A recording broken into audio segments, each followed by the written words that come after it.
Good morning. Good morning. Welcome to You Can Talk. My name is Ruth Finney, and this is the ABCs of Communicating.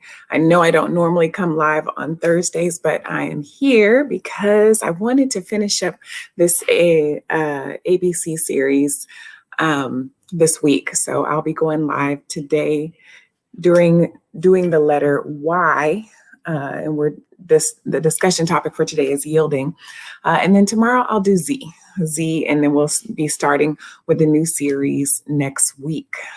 Next week it'll probably be tongue types.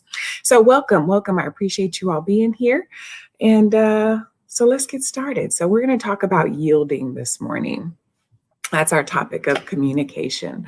So when most of us think about yielding, we think of traffic, right? We think of what it is when someone is, slowing down to allow someone else in, or to allow someone else to pass by, or whichever the case. And then sometimes we also think of yielding in terms of money, in terms of like budgeting or investment, when we're expecting a return, right? We're expecting to yield a higher return. So those are definitely two ways that yielding are. Hi, Levi Boyd. How are you? Welcome. Good to see you. We are doing, I know I don't normally come live on these mornings, but I'm here on Thursday because I wanted to finish up this ABC's cycle. So I'm doing Y today and Z tomorrow. And then next week we'll start on something new. Let me adjust my thing a little bit here. Okay. All right. So yielding in communication is what we're talking about this morning. So what is yielding in communication? Basically, it is when we allow someone else, we lay aside our own thoughts, our own ideas, our own way to allow another to be able to express. Some would call this surrendering. Some would call it compromise or compliance. A lot of times it's when we're yielding under the pressure of something. So maybe someone's putting pressure on us. Maybe we're in the midst of an argument. We're trying to have dialogue, or we're debating with someone. And we are trying to decide whether or not we're going to yield and allow the other person to have their way, allow the other person to have the floor, hand over the mic, whatever it is we're doing. We stop what we're doing, we get silent, we be quiet, and we allow the other person to talk. We allow the other person to express what it is they need to express, what they need to say. When we're trying to have this is important. Why? Why is this important? Because it helps to build trust, and it helps people to know that they're going to have the opportunity to be heard. When we know that we're in the midst of an argument, or when you're having dialogue with someone and you're, feeling stressed about wanting to be able to get your point across, it's very good to know that you're going to be able to express the things that are on your mind, that the person is going to allow you the opportunity to say your point, to say what you need to say. And which also helps to build trust, basically. So just like when we are in traffic, and some people never like to yield, it's the same thing in communication. Sometimes people will not be willing to yield to allow the other person to speak. So they are so intent on having their point and getting their way until when they yield, it makes them feel like they are losing control, like they don't have control of the conversation, like they're surrendering. And some people don't do that very well, which is understandable, because they feel like they're giving up their power. But yielding is not necessarily giving up power. Yielding is when, it is giving up a sense of power, but really you're giving it up for the good of the whole, of the relationship. So it's not just, letting one person have their way. It's allowing each person to be able to speak, so that you all can come up with a decision about what's going to be best for the both of you, and whether this is in, relationship, whether it's in like a interpersonal relationship or a business relationship, whatever it is, whoever you're, in the midst of having dialogue with, whoever you may be arguing with, whoever you work with, whatever it is. When when two people or a group of people have very valid points or something that they really feel is important to get across, then this is when yielding comes into play. So in order to be able to do this, we have to be able to recognize that there is a need, right? We have to be able to figure out what the need is. And in order to find out what the need is, that means we have to look for the need. We have to look for what's important about this decision. Because when two people or a group of people feel passionate about what it is that they have to say, they feel passionate about their points and what they want to get across to the other person, then they have to begin to express why it is so important. Why is this so important to you? What does this matter? Why can't we do it this way versus seeing it your way? And when we're able to do that, we're respecting the fact that the other person may have a different point of view, a different idea, a different thought, that we could potentially benefit from if we're just willing to listen to it, if we're even willing to just open our ears and listen to what the other person has to say. We don't always think that other people have anything better than what we have. Sometimes we think that our thoughts, like, this is the best idea. How could you not go for this? How could you not understand this? This is just what we need to do. But when we yield, we are giving, when we stop being busy pushing our point across and we yield to what the other person has to say, we may realize that there is a different perspective. There is a different way of looking at it. And there may even be a better way or a better thought or a better process to go about, taking care of the problem. So when we find out if something is more important, let's see. Okay.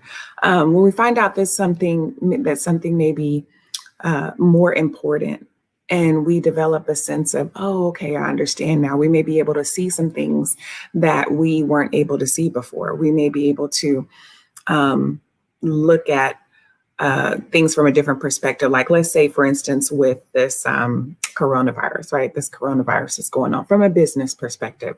A lot of people feel that we should not be, stopping going to work, stopping going to school.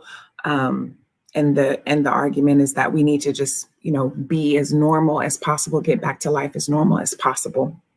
But if we're going to keep the economy going.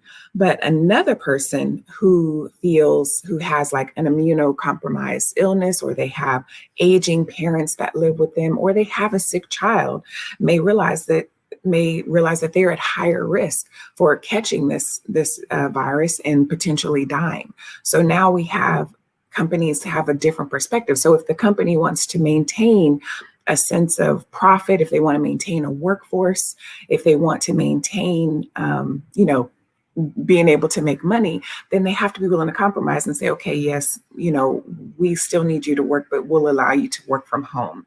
So because of the pressure of needing to keep the economy going. So, right, there's pressure involved. We need to keep the economy going. We need to keep our workforce. We need to be producing and yielding returns. Then we can yield to this idea of employees being able to work from home versus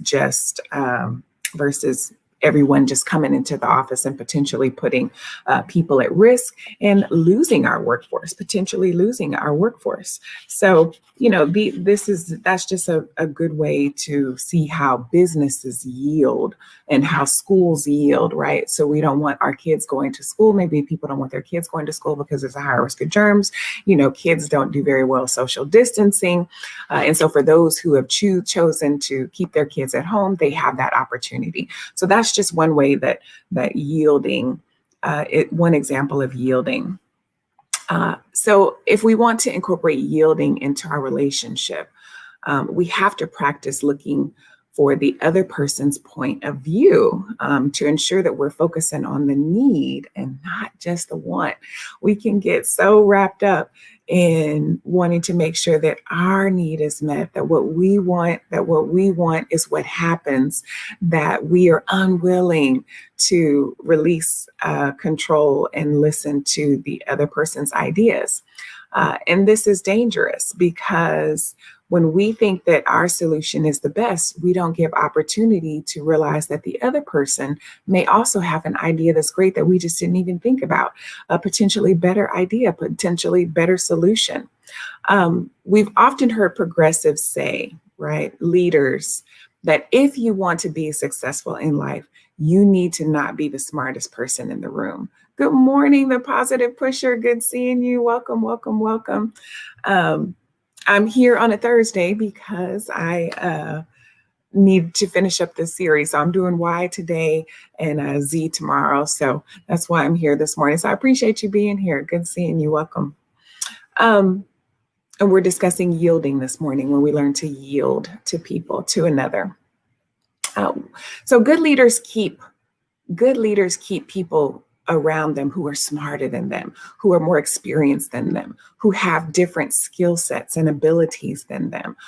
They keep people around them who are also very opinionated. And maybe even they keep people around them who often disagree with them, who have different points of views, different thoughts, different ideas than they do, because it helps to bring a different perspective and come up with a variety of paths and a variety of solutions that you can potentially choose from, so that you can make sure that you're choosing the best for the whole and not just the best for you or one person. So this is why a lot of good, smart leaders keep people around them who are sharper than them, who are brighter than them, right? Our word tells us that iron sharpens iron. So when we're silent and we take other people's perspectives into consideration, this means that we have to seek out and question what it is that they are, what their thoughts are. We have to ask people, what do you think about this? What are your thoughts, idea? What do you see as the benefits, or what do you see as the downfalls? How do you see this potentially moving us forward or solving a situation? How many people do you think that this will help? So there's so many questions that you can ask in order to, get people's thoughts and ideas. But what that requires is a team mentality, right? So we have to have a team mentality if we're going to work well with other people, so that we know that we can yield. And then you have to keep people around you that you trust to be themselves, so that you can feel comfortable in yielding to what it is that they may have to say, what their thoughts are, what their ideas are. Nobody wants to yield to somebody who is, have out of the way crazy ideas, or they're not making good sense, or they're very selfish. You want to be able to keep people around you that you somewhat trust, or that you somewhat admire or look up to, or have respect for, right? So that when they're coming at when they're bringing you something, that it is probably a legit issue, it's a legit thought, it's a legit process or thing that you can do, so that you can actually weigh and compare and say, okay, well, let's look at these two ideas. You think that it would be best if we do this. I think it would be best if we do this. Let's look at both situations, weigh out the options, weigh out the pros and cons, the benefits and the downfalls, and then decide which one will be best for the whole. So how can we benefit from yielding, right? So that's one way, right? We help to bring out the best of what is. Our user's manual tells us in Ephesians 5:21 to submit to one another in reverence to Christ. Now, this is when you're in a marriage, right? Not necessarily when you're dating or just with friends. But if you're married, the Bible tells us to submit one to another. And it goes on to talk about husbands, submit to your wives, and wives, submit to your own husbands, right? Submit to your own husbands, and husbands, submit to your wives as Christ, and love your wives as Christ loved the church, right?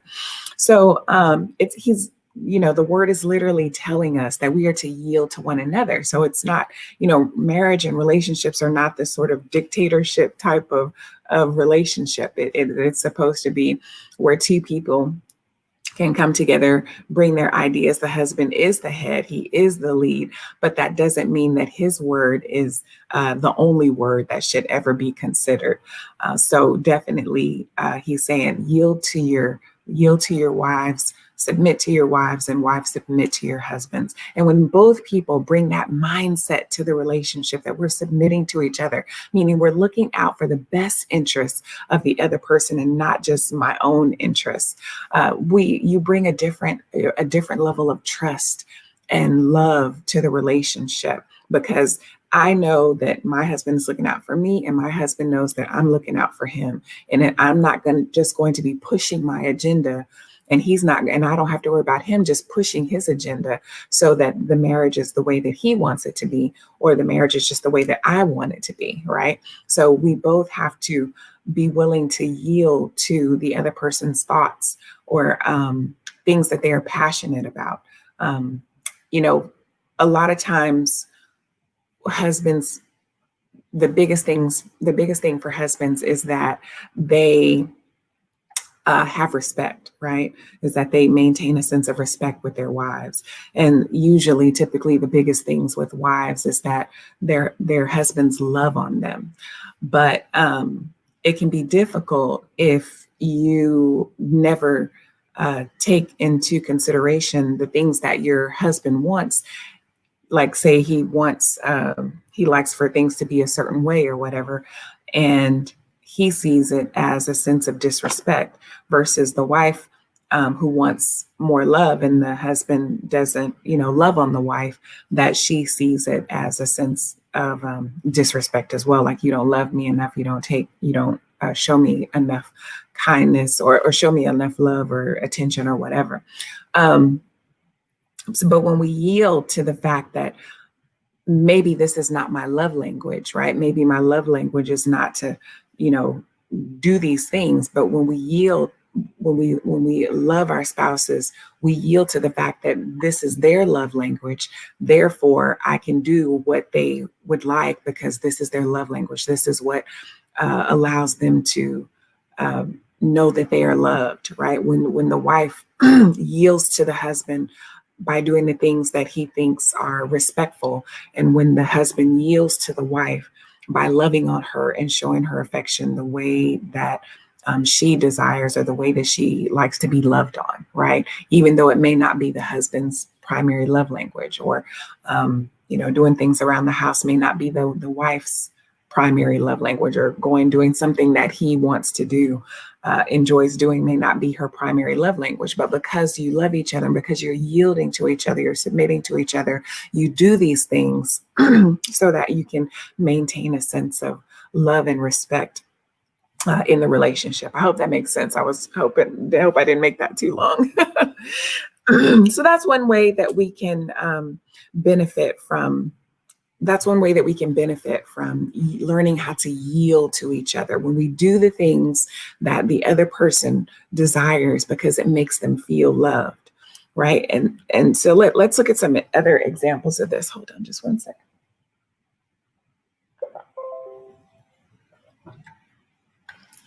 All right.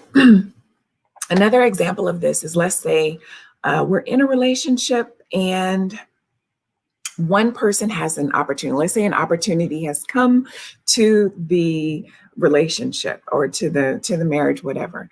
But the opportunity requires one mate to have to move, and the other mate does not necessarily want to move because they want to start a family, right? And they want to stay where they are because there are other family members around that would be able to help with raising these children and taking care of these children.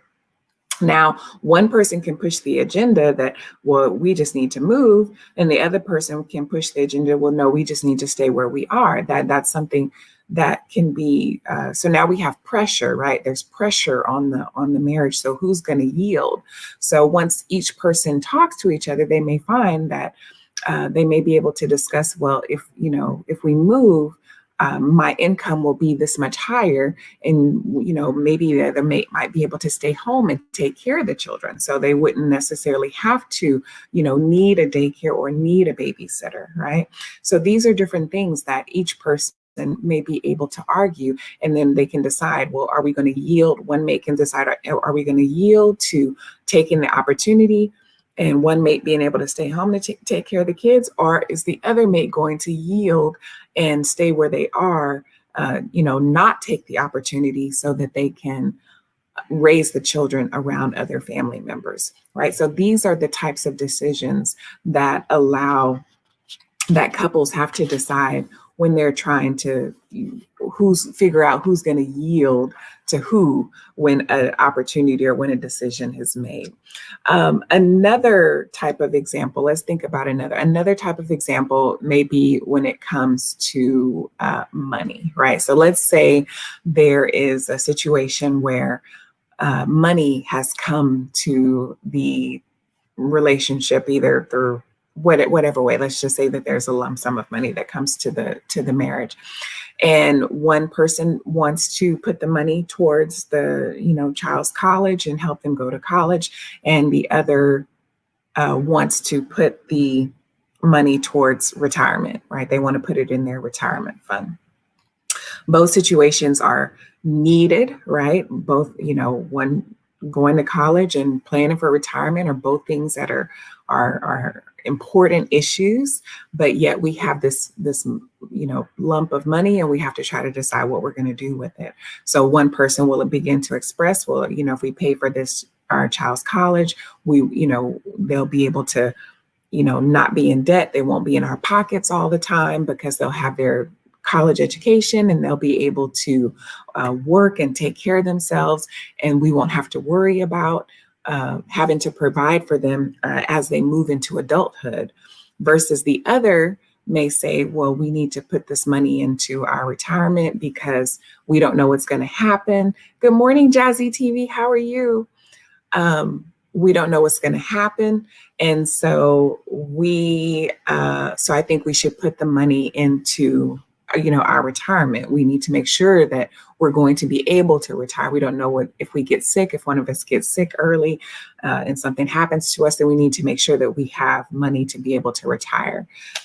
Yes. So a nice, positive pusher, a nice compromise would be able to, maybe we decide we're going to split the money in half, and we'll put half towards the college and half towards the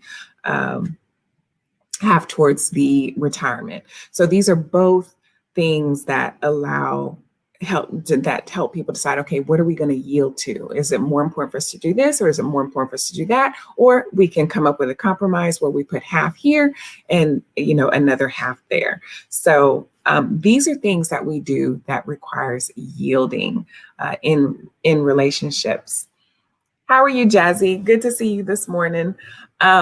So yielding. So this is why yielding is so important in relationships when we're deciding who should do what, when we're not necessarily just pushing our own agendas, when we're taking the other person into consideration, deciding what's best for the whole, and potentially yielding to what's more important, right? To what serves the need, what serves the purpose of the whole, and not just our own selfish intentions. So that's basically, what yielding is in conversation, in communication, in relationships, so that we can improve the health of our relationships.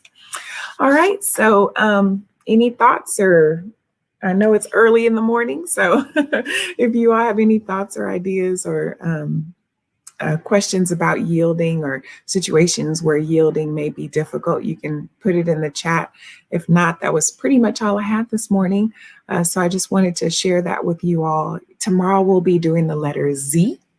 And it is going to be zestful, how we, bring zest into our conversations to improve the health of our relationships. And then next week, we will be going back through the ABCs of communication. communicating, but we will be doing tongue types. I'm excited about this because basically each letter of the alphabet is going to be a type of character that we typically have to deal with on a daily basis. Different types of personalities, how these people talk, and how we figure out how to interact with these type of people who have very strong tongue types. So that is what we're going to be starting next week on the ABCs of communicating. So we're going to get off these just communication topics, and we're going to be sort of moving towards personality types, because those can be very difficult to figure out how to work with. So we'll start next week on Monday with the letter A. So I will be back here tomorrow morning doing Z, and then we'll start next Monday, this coming Monday, with the letter A. So I'm going to go ahead and pray us out if no one has any questions, and then I want you all to have an awesome day.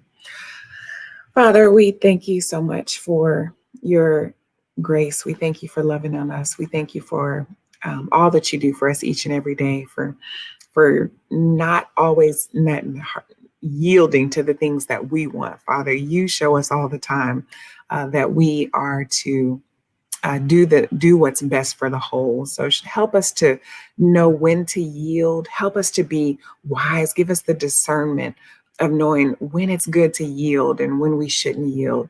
Help us to look for places where we can yield, to not be so headstrong and adamant and pushing our own agendas and for our own wants and desires, versus looking out for the need of the whole. Help us to be good leaders, to be humble, and to be able to look for the needs of others, so that we're not just being selfish. We bless every person in this live stream. Thank you for allowing them to come here today. Watch over them as they go through their day, touch their lives each and every way, and help us to help remind us that we are to yield to the thoughts and desires of the things that you want for us, right? We yield to your word. We yield to your guidance each and every day. So we also know that we can be able to yield to others. Father, we love you. We thank you. And these things I ask in your son, Jesus' name. Amen. All right. Blessings. Hey, good morning, Natural Way of Coty. Good to see you. We're getting ready to head out. I know I'm not typically here on a Thursday, but I wanted to just pop on and get the Y and Z out of the way this week. So next week we can start on doing tongue types. We're going to start on doing tongue types and learning how to communicate with different personalities, different strong personalities. Okay. So I appreciate you being here. I'm going to head out. I have to go to work today. Oh, good morning, Chef Cherry Bliss. I didn't even see you. Good morning, Chef BC. Good seeing you. Welcome, welcome, welcome. I'm not normally live here, but I just wanted to pop on this morning. So I appreciate you all for coming on. I will be back tomorrow doing Zestful, the letter Z. How to incorporate some zest into your conversations. And then next week, I will be starting on tongue types, the ABCs of communicating with different tongue types or personality types. So hopefully that'll be an exciting series as we continue on with class and learning how to communicate better to improve our healthy relationships. Oh, thank you so much. I appreciate you. I appreciate you all who watch the replays, who watch my playlist, all that. I have a long way to go to, grow my hours, but, in due time, God will get me there. So I'm not stressed out about it. But I appreciate any of you all who are willing to do that. And I thank you all. Blessings upon each and every one of you. If anyone wants me to run their playlist as well, just let me know. I will be happy to run it. I was running one all last night. I had you going all last night. Positive. So hopefully you'll see some benefit there. So I appreciate each and every one of you being here. I truly do. You all are beautiful people. I never imagined that I would have this sort of, family type relationship on the internet or social media with people that I've never met. I'm such a people person. I love, meeting people and interacting with people. So I never imagined that I could have this type of, friendships, and family type feel on the internet. So thank you all for being here. I appreciate your your dedication to showing up to my lives. I know it's early in the morning and, people aren't always up this early, but you all show up all the time, different times throughout the week. And I can't thank you enough. Good morning, Real Mamas, Real Problems. How are you? Welcome. Good to see you. Good to see you. Let's see. Oh, thank you so much. Thank you. I appreciate that. Real Mamas, Real Problems. Okay, absolutely, Natural Way. I will work on you today. I'll work on you today for sure. And anyone else, just let me know. I am on Instagram under Just Talk Healthier. Um, so if you all want to Instagram me, that's fine. Let me know, and I'll be happy to run a playlist for you. Okay. So I got to get ready to head out because I got to go to work today. So I have to go in the office. So I will see you all tomorrow. I'll be back here tomorrow morning at 5 a.m. So if you all have time, come on. If you're up in the morning, barely sleep, snoozing, then, pop on, turn me on. And just listen, and hopefully something will stick, right? Something impart some bit of goodness into that brain that we can use and be useful. So you all have an awesome day. And take care of yourselves, be the light, and take care of yourselves. Stay safe. Stay safe as we continue to get through this virus. All right. Y'all have an awesome day. Love each and every one of you. Take care.